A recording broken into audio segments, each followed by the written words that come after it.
The Industrial Revolution ushered in a new era that threatened to transform the values of men. No longer would spirituality be their compass, but not all welcomed the change. In 1783, just as the fires of the Laki eruption had plunged all of Europe into an ashen darkness, a horde of demons spilled from the shadows and fell upon city after English city. It was a message. The Alchemy Guild, fearing the rise of industrialism and abandonment by their wealthy patrons, had done the unthinkable to defend their existence.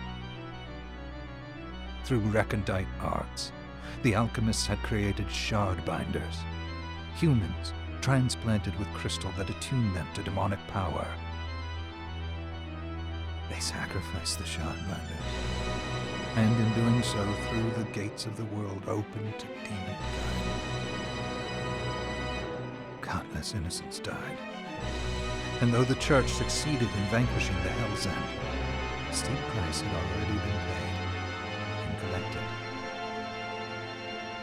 As for the shard binders, they were presumed to have all died in the sacrificial rite. However, two survived.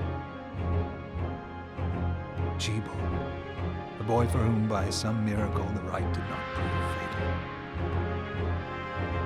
And Miriam, a girl who was spared the rite altogether on account of the strange slumber that took her just before it could begin. 10 years have passed, but mankind too soon forgets tragedy.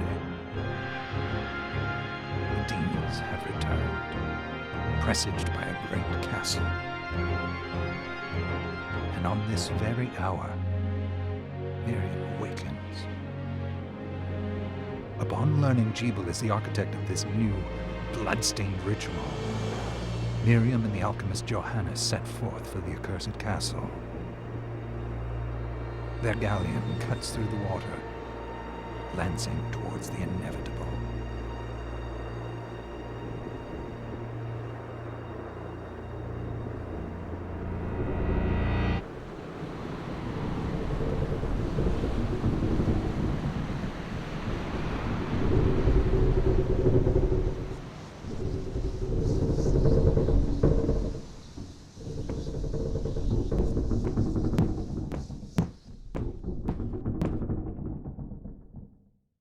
Johannes, are you certain it was...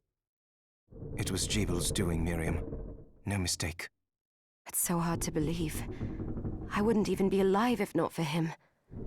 He's a... I know how you feel. But the facts are apparent. And the hell he endured 10 years ago would break the best of souls.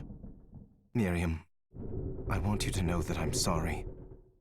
What my brothers subjected you to... there's no forgiving it.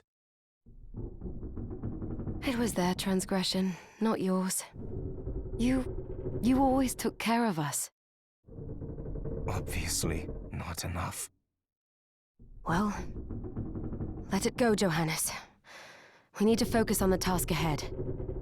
If Jebel is responsible for the summoning, then I have to stop him. I gave him my word. I ought to do it. He was my best friend. But I'm the only one who can. The shard experiments prepared me for combat. Let them amount to something. 10 whole years. What put me in that sleep? I wish I had the answer. All I know is the spell that stopped time for you was advanced, arcane. But by observing the ebb of the magic's hold on you, I was able to predict exactly when you would wake up. Oh, I see. We'll make landfall soon. You should get ready. I had the chest there packed with essential equipment. Now would be a good time to put it on.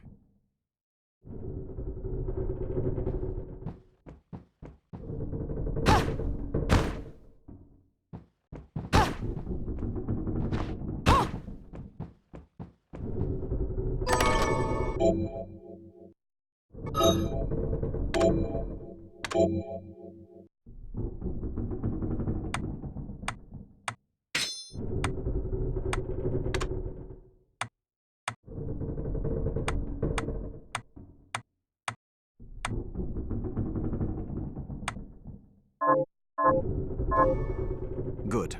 You're prepared. The next order of business is to...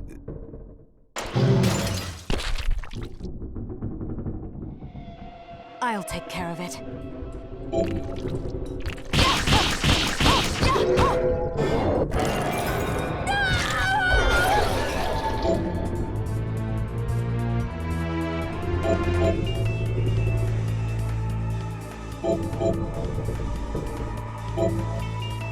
Was that a shard? I'd forgotten the way it felt. Like uninvited claws scraping across my bones. The demon's power was transmuted into that shard, which forcibly bonded to the crystal embedded in your body. The strength you gain from it is undeniable, but eventually, the crystal will devour you. I thought the procedure you discovered halted the corruption. It did, but that doesn't guarantee you'll be safe if you start absorbing shards in massive quantities. I know my body's limits better than anyone. And I'm going to need all the power I can get. If I run into trouble, you can help me. You've done it before. You'll do it again. Thanks for giving me a choice in the matter. Well, I won't let you down. Not if I can help it. Just promise you won't push yourself. How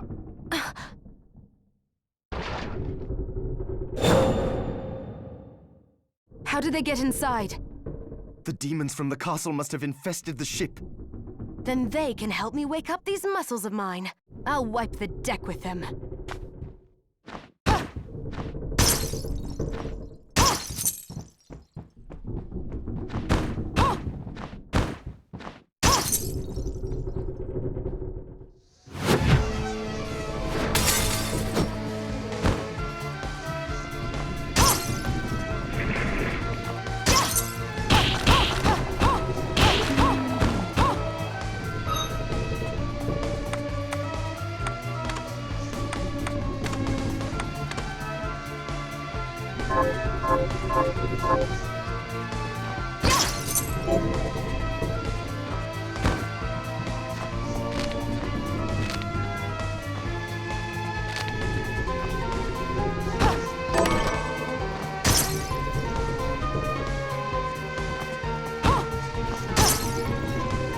This device responds to magic. Maybe I just need to hold my hand up to it.